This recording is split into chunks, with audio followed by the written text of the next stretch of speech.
Bismillah ar-Rahman ar-Rahim. Assalamu alaikum rahmatullahi wa barakatuh. Why do sometimes apparently good Muslims make bad spouses? It could be that a person is a good Muslim. Maybe they're practicing, they pray, they fast, they cover, they have a beard, they go to the masjid, they're involved in the community, yet they're not good spouses. Many people make the assumption that just because someone looks outwardly religious, that they're inwardly religious. Also, many make the assumption that just because a person is religious and they're practicing properly, that they are covering all aspects of the deen, and marriage being one of them. Now, the fiqh of marriage, jurisprudence around marriage, is a specific science. Many of the ulama have made separate chapters for it. For example, Kitab al-Nikah, the book of marriage, which is a compilation of a hadith amongst the great ulama, scholars of hadith, that talk about the importance of marriage, anything related to marriage, intimacy sometimes, and many other things. Some have written books on this issue, like Sheikh Jibali, on precious sprouts and the about children, about marriage, about intimacy, and so on. Many resources out there. But still we find that sometimes even when people are not only outwardly but even inwardly religious, that they are not compatible. Well, why not? Because compatibility doesn't mean necessarily that both people are religious. Or compatibility issues not necessarily means that both people are not religious and all of a sudden they're compatible. Compatibility goes back to a lot more than that. Two people connecting, completing each other, matching with each other, fitting each other. Of course, in the end, everything is written by Allah subhanahu wa ta'ala. But the thing is, you don't know, because that is in the ghaib, in the unseen. You pray istikhara. People ask me in our marriage counseling, brother, I prayed istikhara. How come it didn't work? Like, I'm not happy, I'm divorcing now. Well, the reality is that the istikhara, you didn't know maybe what the answer was. Maybe you ignored the flags. Maybe you're just too into that girl or the girl into you, and you didn't see the actual signs of istikhara. You forced the marriage. Or maybe Allah subhanahu wa ta'ala meant for you to get married for that period of time only, and only that period of time. And it was meant for you. And now it's not anymore. Istikhara doesn't mean lifelong souls, or how they call it, soulmates, right? You keep hearing these words about soulmate. It doesn't mean that. This is something that's taken from Hollywood and so on. So, also, of course, with all the deception that's going on in the world, a lot of people don't have religious compatibility because they might look like religious, they might claim themselves to be religious, but they're not. So then there's that misalignment. Imagine you as a woman are praying, you're fasting, you've been covering hijab all the time, and the guy is totally not praying, missing Fajr, he doesn't go to masjid, he misses Jummah even, and you're like, wait a second, you told me you're religious. Yeah, I'm religious, I believe in Allah, I pray, look, I have a beard, all that. And the girl is super upset. Incompatibility. The guy might be, mashallah, a good man and whatnot, and the woman might have very strange habits. Compatibility has to align between it's not about looking exactly the same, being the same, having all the same characteristics and the same likes and the same hobbies. No. It's really about just connecting and completing each other. Many people, however, they don't know how to do that, and they make a mistake, especially when it comes to people who are both practicing and religious, who are both being involved in the community. Woman is covering, the brother is praying, he has a beard, he is, mashallah, very kind, he gives sadaqah, he helps people, she helps people, she teaches in Islamic school, yet you find them falling out. Now, if you look at the right choice, and if you're worried about making the right choice, okay, like, well, what do we do now? Like, obviously you're scaring us now, and what do we do? Well, to an extent we should be scared, because statistics are showing more than 50% divorce right now. And yes, a lot of these brothers and sisters are good people, they're righteous people, but yet they're still divorcing. Well, Asma radiallahu anha and Az-Zubair were both great Sahaba. Zubair, one of the greatest fighters in the world, one of the greatest Sahabas that existed. Yet him and Asma, they couldn't connect. They just weren't compatible, and they divorced. Abdullah ibn Zubair was a child in the middle of this divorce. You can see even some people that are 10 times, 1,000 times, 1,000,000 times better than us, it might still happen that they will divorce. Now, I know I got you worried, but don't worry. Inshallah, we can eliminate the possibility of divorce, or reduce it, I don't want to say eliminate it, by inshallah knowing what questions to ask, what situations to look into, and how to assess. I've done this beautiful marriage vetting blueprint where I teach you how to ask the right questions, what to consider, what kind of red flags to look at, what situations to put forth for that man or for that woman. What can you guys talk about? How do you plan for the future? How do you know if you align and complete each other? How do you know if you actually are compatible?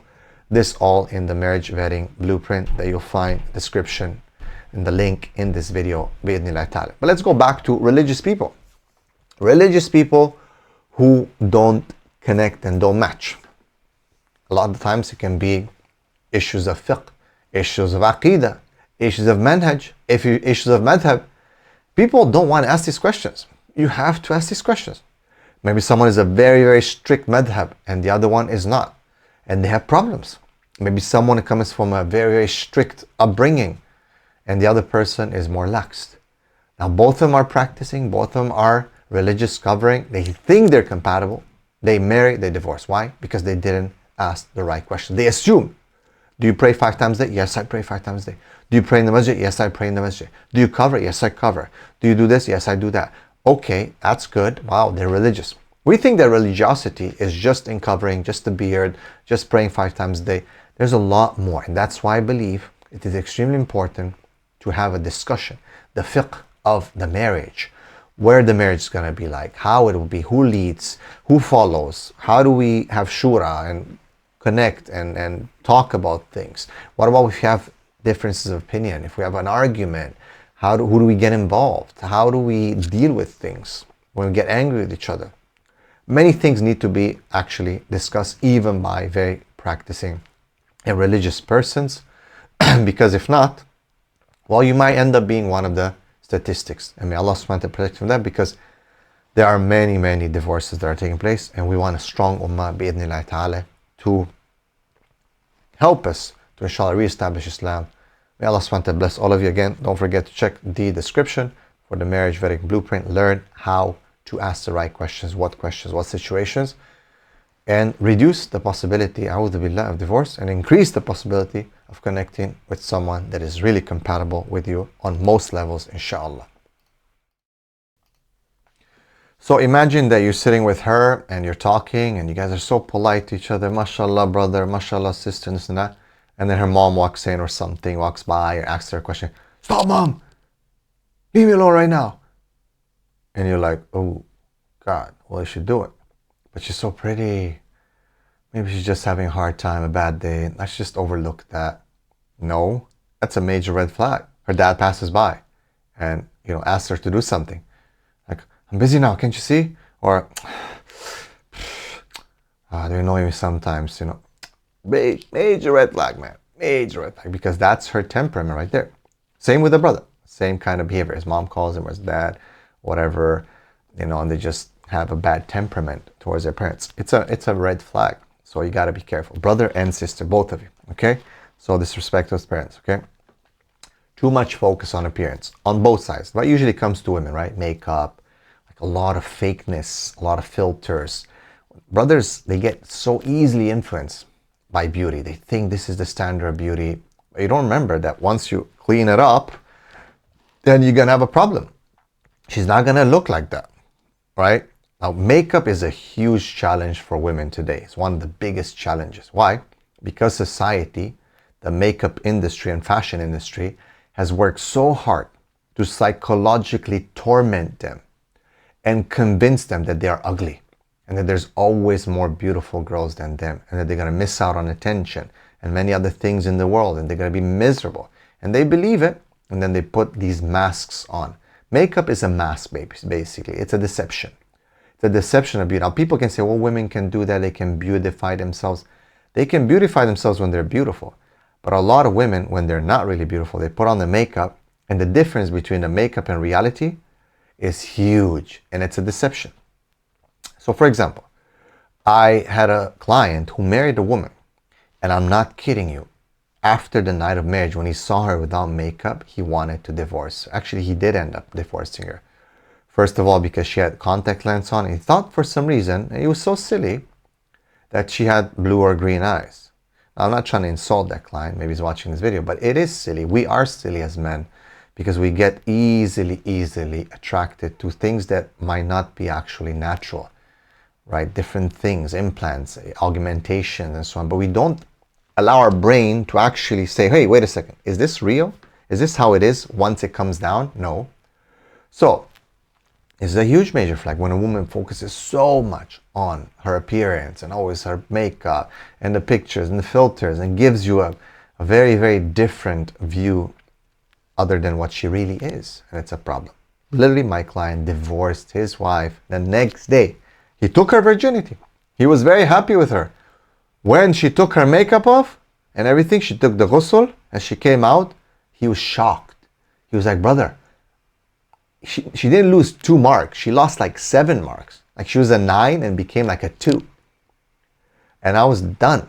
So be careful. Now with the brothers, on their side, when a guy is like plucking his eyebrows and too much about, that's weird.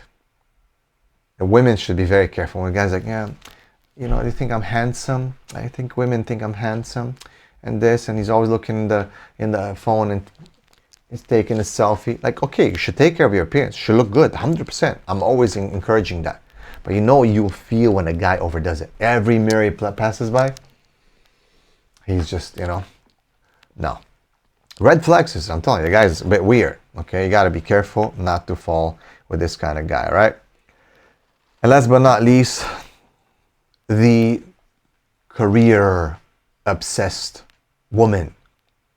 If she's like super, like everything's about, yeah, it's very important for me to save the world.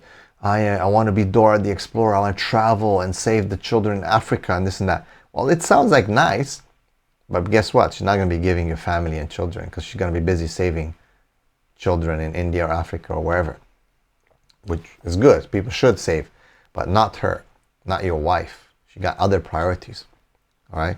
Some women are so career-oriented, mission-driven, where it becomes extremely masculine. And that means she's always going to want to be outside. She's always on the go. She has very strong masculine energy because that type of desire for a mission and adventure is a masculine thing. 100%. Okay? Major red flags. A lot of brothers again, oh, but she's so beautiful. I'm going to ignore this flag even though it's as big as, I don't know, the Empire State Building. I'll just ignore it because she's so beautiful. I'm never going to be able to get someone more beautiful than her. That's the stupidity of men. We go based mostly on beauty.